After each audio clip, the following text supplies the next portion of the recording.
Hello to all of you listening out there, and welcome to the Just Skimming the Surface podcast. This is Skymmilk, and I'm here today with Levi. Hello. Hey Levi, how are you doing today? A little bit better now that I know that your name is Skymmilk. Skymmilk, yeah. Or Wes, whatever you want to call me. As long as I know that you're talking to me, it's all good. Can I just call you pal? Pat, bud, guy, dude, Hey pal. sport. How's it going, Champ. kiddo? Champ. So Levi reached out to me and said that he wanted to talk about some of his experience with teaching and with a summer camp. So I personally I've never been a counselor at a summer camp, but I have been to a couple summer camps. So I don't really know much about the experience on that side of things. So, I mean, if you just want to go into it, kind of explain what the camp is. Yeah, well, I was a camper for a long time at the summer camp that I went to. I don't know if I'm allowed to say which camp, so I You won't. can say what camp. No. But I was a camper there for about 10 years or so, and then just this past summer I started to work there as a counselor. And it was a very, very eye-opening experience for me, both because I loved being there and I had a full summer to do, not nothing. Yeah. And work with kids. I'm an education major here at college. And so I kind of wanted the experience of working with kids before I actually started to work with, students. Yeah, definitely. So what would you say is like the big difference between the two environments there? Because you've got summer camp or a classroom. Well, the kids at summer camp oftentimes look at you as, a leader instead of a teacher. There's a very big difference between a teacher and a counselor, only in that you can be cool with your counselor, I guess. Yeah. With your teacher, you can't really go up to him and be like, "Hey, Levi, how you been? I mean you can. What'd you do today?" And you can do that, but it's not exactly professional. So it's a more casual. It's a very more casual environment, but at the same time, you have to get a lot more respect from your kids when you're a counselor, because there are a lot of safety concerns and there are a lot of supervision needs that have to be met. And in the classroom, it's kind of like, "Hey, can I go to the bathroom alone?" Yeah, go ahead. Yeah, sure. No, summer camp, you're in the school. Right. Versus you're in the wilderness or whatever. In the wilderness, the cabin area, the waterfront, whatever. It's just a big thing of the kids need to be under surveillance and not alone. Because when the kids are alone, there's legal issues and there's safety issues. Yeah, of course. And so, I don't know. It's a very, very interesting shift, going from teaching into being a camp counselor. I don't want to say counseling because it's like a different thing. Very different. Yeah. But it's nice to be able to look at these kids and go, "These aren't my students; these are my kids," because they do feel like, they're your kids. They're your responsibility. They're your job to deal with. Instead of like, I have to deal with these kids for 45 minutes a day, and then I can say goodbye. And I know a lot of teachers get to know their students. I'm one of those teachers, but it's a lot different when you're working with the same kids 24 hours a day for a week. Yeah, definitely. I feel that because when I was in Boy Scouts and all that, we would go camping all the time. And so, I mean, when you're in Boy Scouts, you kind of got to be your own camp counselors while you have like the Scoutmasters and everything. They're usually kind of off in their own little camp, and then we all are doing our own things. So like the older kids are teaching the younger kids. And, right. It's kind of like a mutual thing there. But with camp counselors at actual like summer camps for whatever it is, religious sort of things, or if it is, there are some Boy Scout camps such as the summer camps at like Owassipee or Makajuan that have camp counselors that are hired and work there and teach merit badge classes and all sorts of different things. So what exactly makes your summer camp different than a Boy Scout summer camp? Well, it really focuses on not individuality, because we can't really let the kids go out and do their own thing all the time. Yeah. But it focuses on growth. One of the things that we have there is an honor system where every year you get a colored neckerchief, starting at green, which represents newness and growth, going into red, then blue, gold, black, and then purple, which is the biggest one.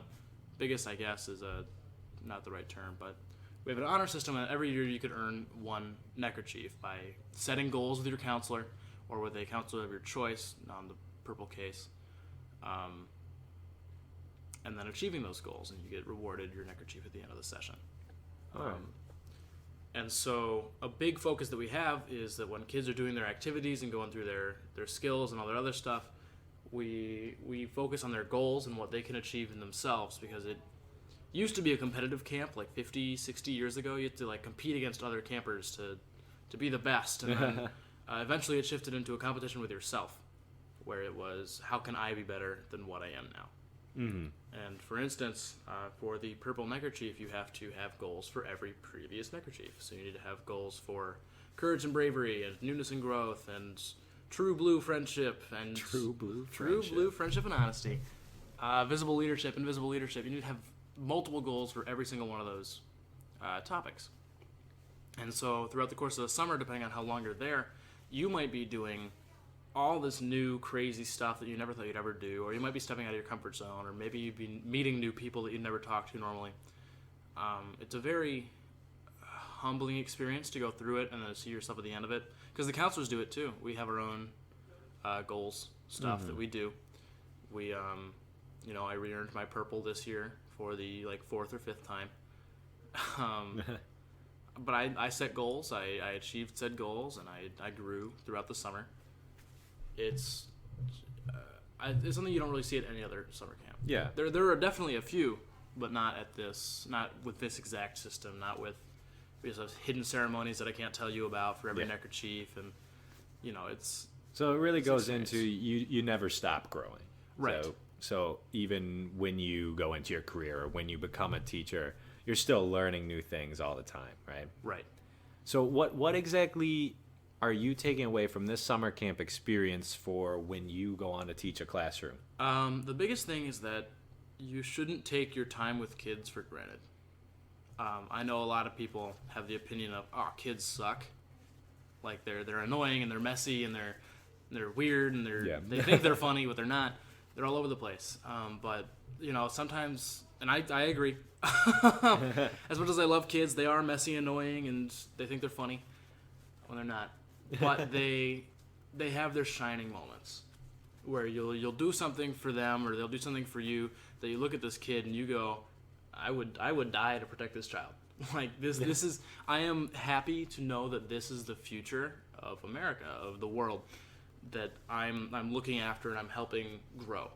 Yeah, so it's really inspiring in that. It is, and it's inspiring, and then part of that is knowing that the kids look up to you is like I don't mean to be selfish, but it is an ego boost to have the kids look at you and see a leader and see their counselor and see someone that they look up to. Oh yeah, definitely. One of my kids, his name was Jack. He was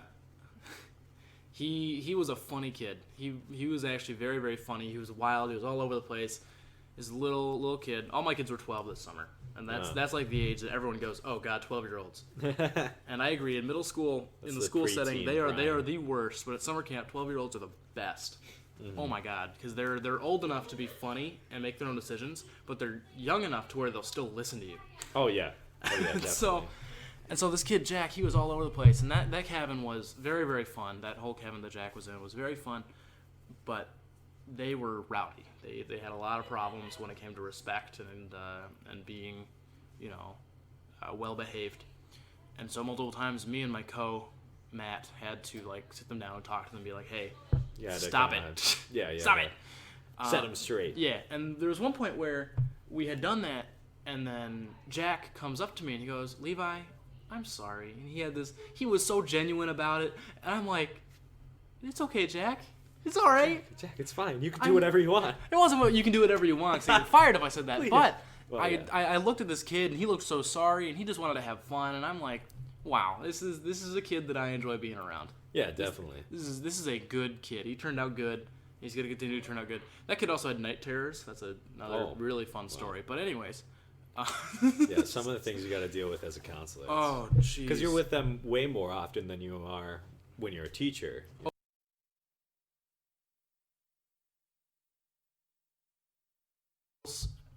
And sleep and waking up, and We have a cabin cleanup time where we clean up the cabins for a bunch of stuff. And so I get to know the kids in my cabin really well, and I get to know the kids around the camp in general and other cabins pretty well. You know, every kid is a little different, and sometimes they're just average. I couldn't tell you the name of most of my kids this summer, but I can tell you the names of the ones that mattered. That came out wrong. Those who made a difference to me. I get what you're saying, yeah. Those who said things. There's this one thing that we do called devotions every night where we tell, like, it's pretty much a bedtime story, where we tell these kids a bedtime story that usually has a moral, almost always has a moral, and then we talk about it afterwards. Mm-hmm. And there was this one devotion that I had done where I showed them a video, which is called The Most Astounding Fact. It was the audio that I was showing, not the video. And it was Neil deGrasse Tyson talking about what he thought was the most amazing fact, and it was the fact that, we're here, because the probability of us existing with the cosmos and everything is just so small. And he went in and he talked about that, and then afterwards I was kind of explaining it to them, because, it's a hard concept to grasp for 12-year-olds. And this was the night before honors night, where we have all our ceremonies and the kids get their new neckerchiefs, and it's a big deal. And one of the kids, there's one ceremony in which we say something we're thankful for as we do a certain action. And one of my kids goes up there, and all the kids are like, I'm grateful for my family, I'm grateful for food, I'm grateful for my friends, I'm grateful for camp. And this one kid, one of my kids, goes up and he goes, I'm grateful to exist. And like, nobody, some people kind of snickered, some people kind of gave it weird looks. I sat there dumbstruck. I'm like, this devotion happened last night. It's really deep. Yeah. This devotion happened last night, and it had enough of an effect on this kid that he wanted to devote this statement in the ceremony to that it struck him so hard that he felt it. Yeah. And to know that I had an effect on a kid enough to make him feel grateful, to make him feel humbled, to make him feel, important. Yeah, definitely. That's something else. Yeah, that's the thing with like any sort of experience where you're actually teaching or you're actually with the kids and everything. I honestly think that's more helpful to me in my education than some of these classes I'm taking. Correct. Which I'm not trying to say anything bad about the classes or anything, because they've taught me a lot of cool, like, behind the scenes kind of technical stuff. Right. But really, without that hands-on experience, I would have no idea what I'm doing. Right. At all. Dealing with most of the issues that come up in teaching, whether it be, teaching them how to catch a fish or do mathematics, it's most of the problems come up are the kids themselves and how they act and how they react and how they feel about a certain subject. And so, you can hear all you want about, like, if a kid's getting bullied, this is what you do. Or if a kid doesn't want to do the work, he'll do this, and you got to do this to solve it. That won't help you at all until you actually see it and you actually do it. And even then, you're going to screw up a few times. Exactly, yeah. All this talk about the theories and different theorists for creative lesson plans and everything, it means nothing until you actually use it and actually know, like, what kind of effect it'll have on your students. Right. The most interesting thing that I've read about is that humans are the most inconsistent things in our lives. Like, as humans, we're the most inconsistent things in our own lives. For instance, there's a study that baffled economists. That's the word I'm looking for. Where, there were two participants and they were playing a game. And what it was is that participant A was given $100 and could share any amount of that money to participant B. And if participant B accepted, they both got to keep the money that they were given. If participant B refused, none of them got the money. And so what would happen would be if participant A got $100 and gave $5 to participant B would go, no, screw you. I want more money. And so regardless of the fact that they both would have gotten a net gain of money, he said no. So the same goes with kids. You'll be like, oh man, these kids are going to love this, and these kids are definitely gonna do this. You can't assume that. Oh yeah, never. Not all kids are the same. They don't all have the same interests. They don't all have the same triggers or the same, like, sort of hobbies or emotions, like, or ideas of anything, honestly. And it's the same with adults too. But, like, kids, they're still, like, figuring that stuff out. Right. So that's really where those decisions are made. Right. Yeah, no, kids are special. There's no other way to really talk about it than having them be like, really, truly special. There was one point where I had this one kid who had a learning disability. It wasn't like crippling, but he had a learning disability. And he was a little hard in the social situations. And he, if he was ever dead set on not doing something, there was no way that we could convince him to do it. Like getting in the lake for a swim test or joining us in the lake for anything. This kid didn't like water in general. And so anytime we had a water activity for the whole cabin, we had to go through a whole charade of convincing this kid how to that he should participate. Join us. Yeah. And he was fine. But there was one night where we, the showers there are very crowded. There's like 5 boys' showers and, around 8 boy cabins, each of which holding 10 kids. And so shower schedules are a little rough sometimes. Yeah. When I was a camper, we started a tradition called Spartan showers, where there's a little hose in front of the main lodge. And our counselor would spray us down with the hose as we put shampoo on our hair, and then we'd work it in, and then he'd spray us down again. I say he because I was a guy taking Spartan showers, and the guy counselors would be my counselors. Yeah. Girls also took Spartan showers. We do it in our bathing suits. Okay. Probably should say that. Yeah. Everything was done in a bathing bathing suit. Be more clear about that. Everything was done in a bathing suit. Everything's all good. Yes, there was no. It's probably a good thing we didn't say the name of the camp. Yeah, no, that was the intent. But and we'd get soap all over our body as we're sitting there shivering because the hose is cold. There's no temperature gauge on the hose, and it's nighttime. It's still summer, so it's not terrible. But we're scrubbing ourselves down, and then we jump in front of the hose again, and then we rinse off. It was a very, very fun experience. And that was when I was a camper. We started it, and it had continued all the way until now. And I'm a counselor. We still do it, but I'm like, all right, guys, we're not gonna wait for the showers to be open. We're gonna go take Spartan showers. And all my kids are like, yeah. And then that one kid is like, no, I don't want to do it. And I'm like, come on, we'll go. You don't have to go in, but you're gonna come with a cabin. We're gonna do it. You can do it if you want to. And he's just like, okay. And we start doing it, and there's another cabin that's doing Spartan showers already. And so we're waiting for them to finish. I'm like, all right, guys, line up, get in your bathing suits, have your shower gear ready, your soap and your shampoo and your whatever. And the counselor who was spraying down their cabin was done. And I go, all right, spray me down. And I'm in my bathing suit because, I got to do it too. And it was a sweaty day. Oh, yeah. It was a sweaty, sweaty day. And I'm just like, I don't need to clean myself more than just get the grime off my body. Yeah, get on.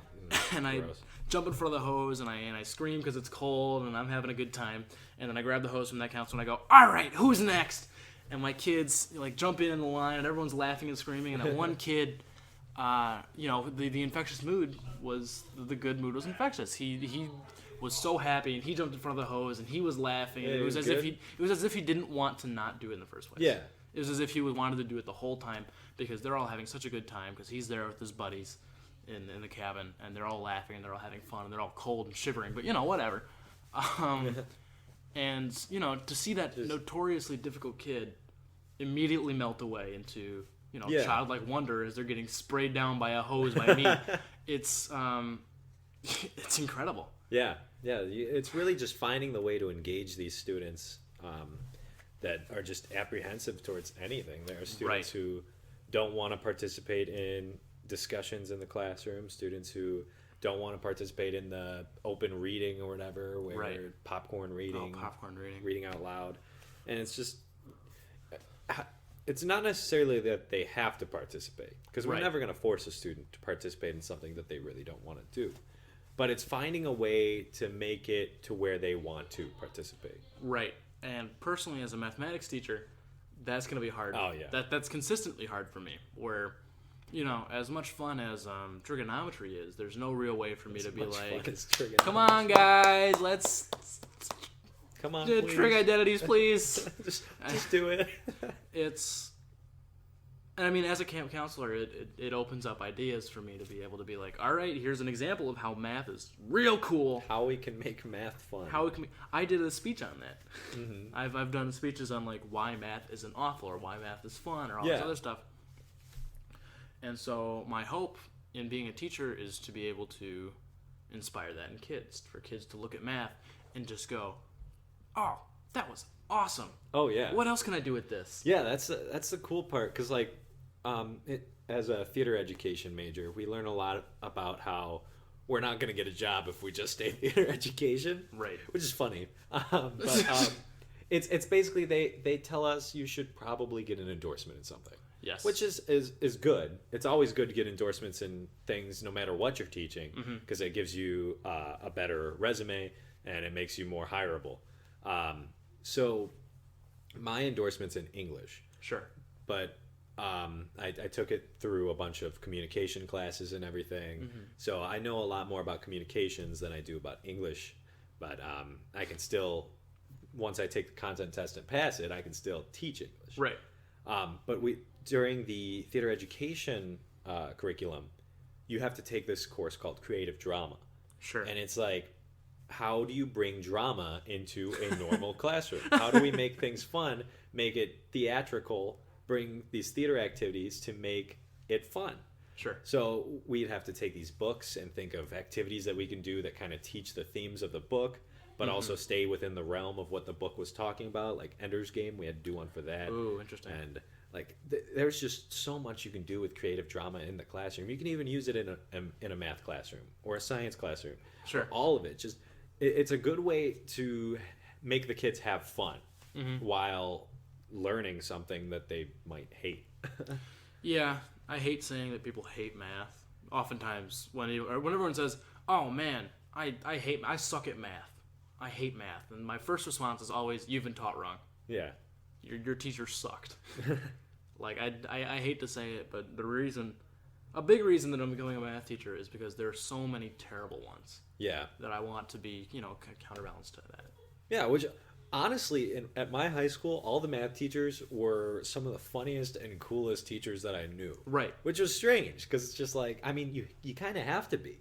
Because when you're teaching something that so many students just dislike, you have to be that fun teacher that they want to go to class to be able to interact with you every day. Right. Yeah, I had teachers like that.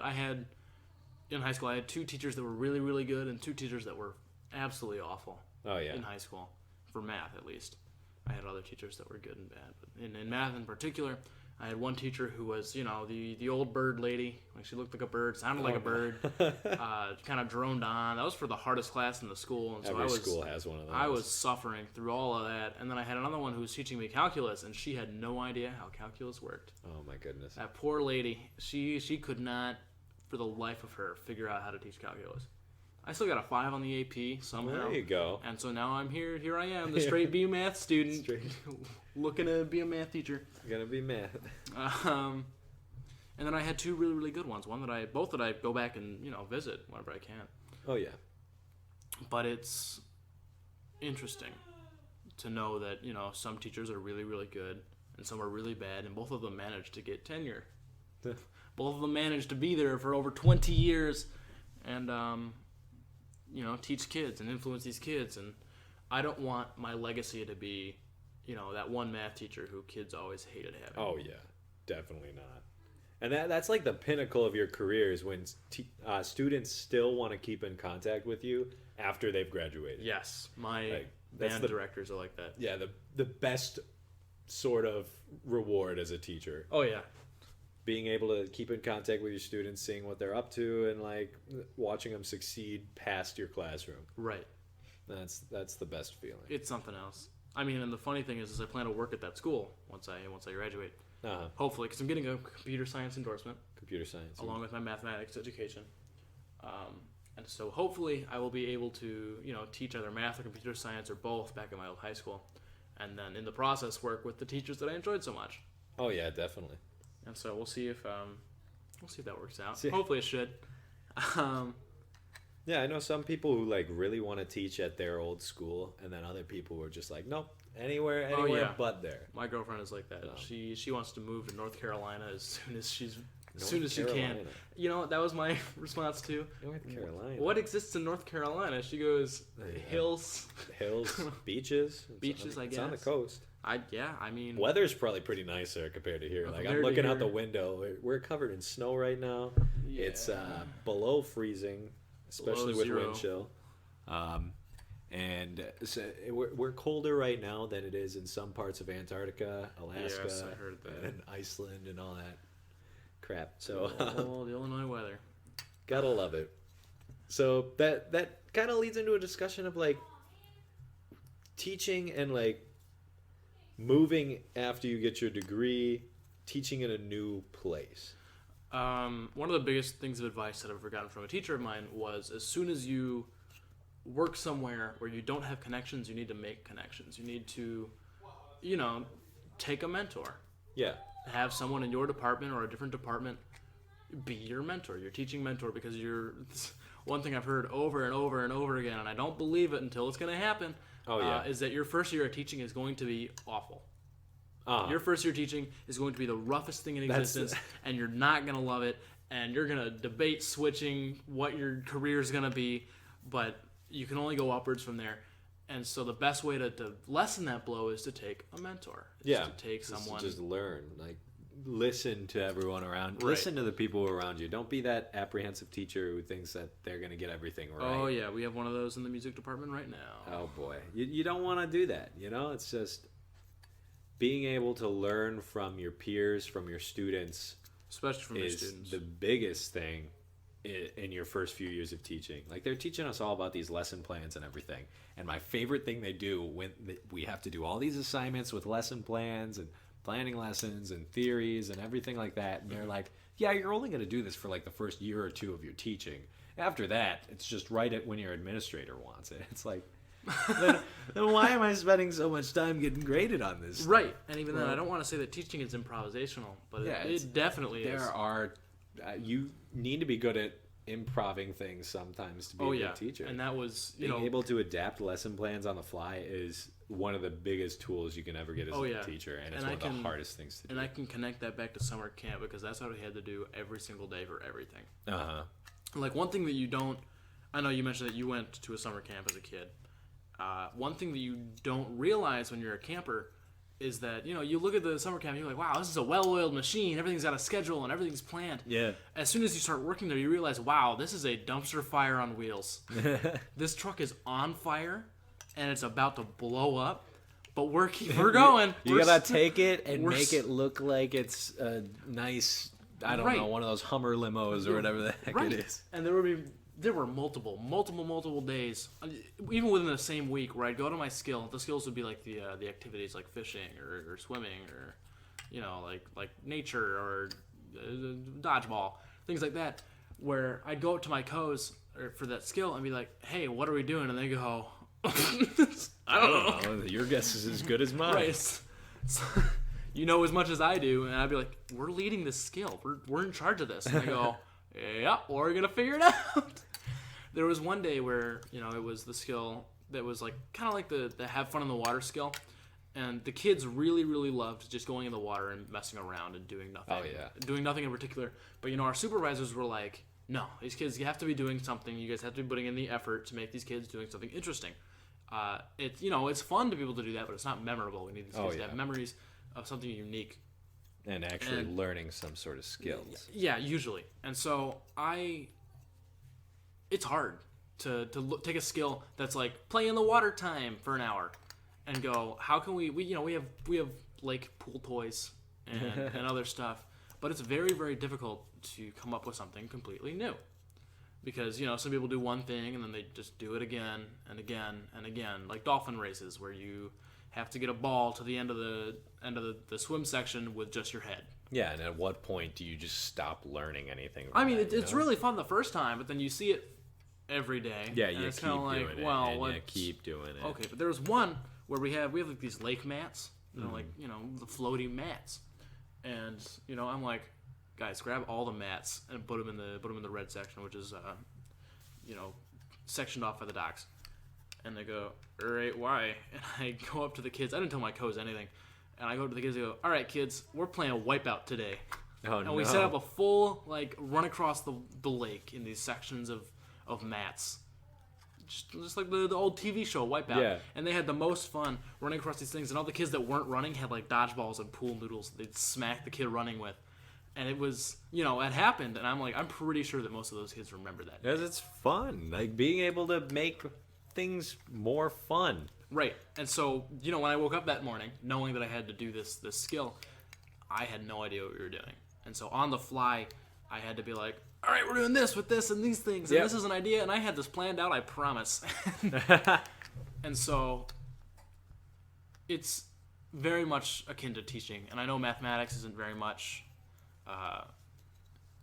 like creative. There are creative ways to apply mathematics, but when it comes to teaching kids how to do math, you got to teach them what to do.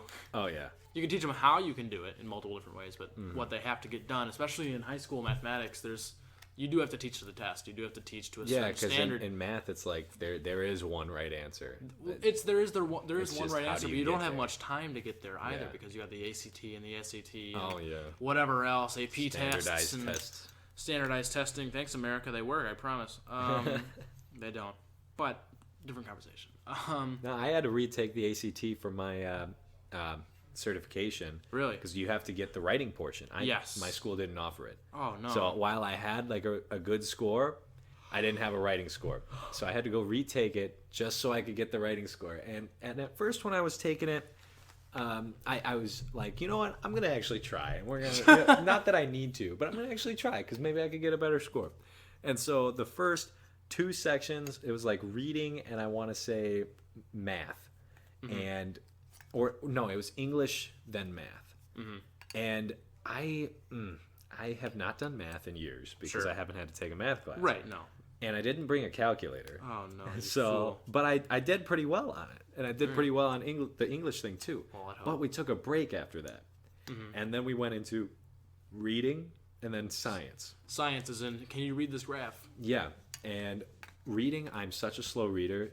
That's why I'm apprehensive to reading things.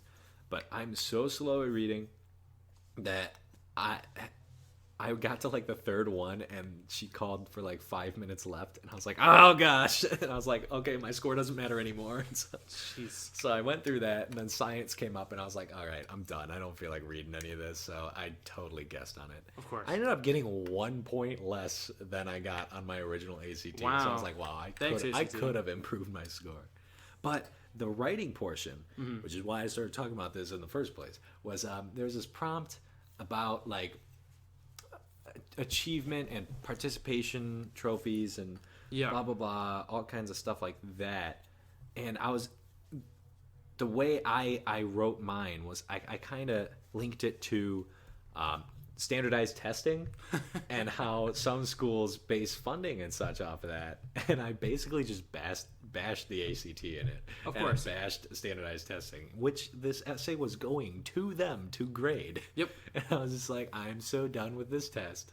Like, here I am having to take, the only reason why I'm here is because I need the writing score. And I wrote this essay just talking about how bad standardized testing is and how it just doesn't teach anything. It just teaches you to get that participation ribbon or whatever. It doesn't teach you to do anything cool or special.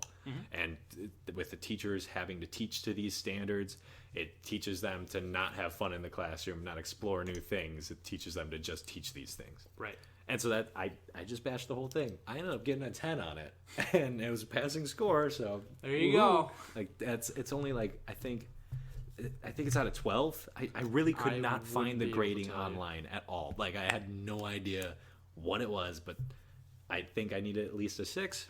Got my 10. So that's what happened to me. I hope they don't hate me, but I think they kind of understand how bad it is too. So I would hope so. They'd be quite blind. I mean, here I am talking from theater. My stuff isn't even on the ACT. So right. Yeah. No, mathematics has that benefit to have it. I've noticed that I've been calling it mathematics instead of math. Mathematics. Right, recently. I don't know why, but like whenever someone's Sounds like, "What's really official? What's your what's your major?" And I go, "Mathematics." Mathematics education makes you sound like cooler and more like official. I don't know. I feel like just math is a mathematics. Math is just so bland. It's not cool enough for me. I teach theater arts. I mean, if someone goes, well, why do you like math? I'm like, well, math is pretty cool. I like math. Math's pretty just interesting. Like in any context beyond that, it's like, well, my experience with mathematics is is that I like it, and this reason, and yada yada yada. I don't know. It's interesting. My kids also know that I'm a math person.